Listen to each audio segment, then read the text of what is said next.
going to be talking about is passing. There's several things that you have to keep in mind when you pass the ball. The first thing is that you have your locked ankle.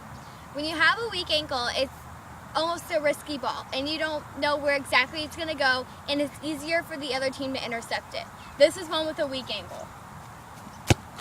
It was kind of sloppy, it was in the air a little bit, and it's hard to aim. If you have a strong ankle lock, that means you keep your ankle firm and you make sure not to almost wiggle it around when you pass the ball. When you have a strong ankle lock, it's going to look like this.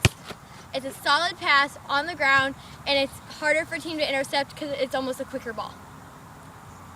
I'll do a few good passes. I kept my ankle locked and it was a firm.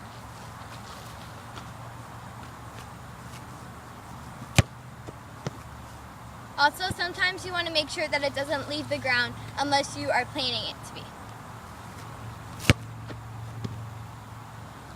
Passing is that you have to use the inside of your foot.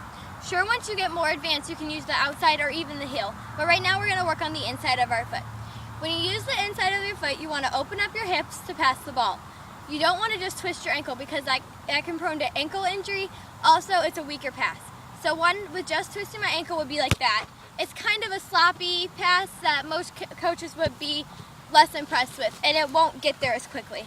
But if I open up my hips and I pass it firmly like that, it'll be a neater pass. What we're going to do is how to aim the ball. When you aim the ball, what you want to do is you want to take your plant foot, which is whatever foot that you don't have passing the ball, and aim it towards your target. See, if I point my foot this way, I could turn my hips in some weird way. It'll wind up hurting your knee in the long run, and your hips would be weird, and it just won't be a good solid pass. So if I point my foot this way, it won't go the way I want it to go, which would be this way. So I have to point my foot toward my target and follow through with the ball. It makes it a good solid pass. Also, if you use your toe, your aim will always be off because your toe, it's hard to predict which way it's going to go. That's why you always want to use the inside of your foot. Passing, the things you need to remember is keep your ankle locked, use the inside of your foot, and aim the ball. I showed you the way to do this. Now let's make sure you apply it on the field.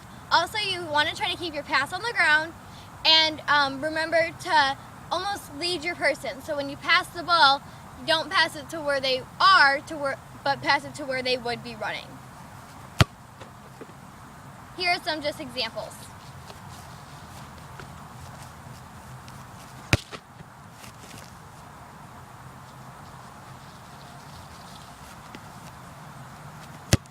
It's going right to my partner on the ground. I'm following through with the ball, and I'm using my proper technique.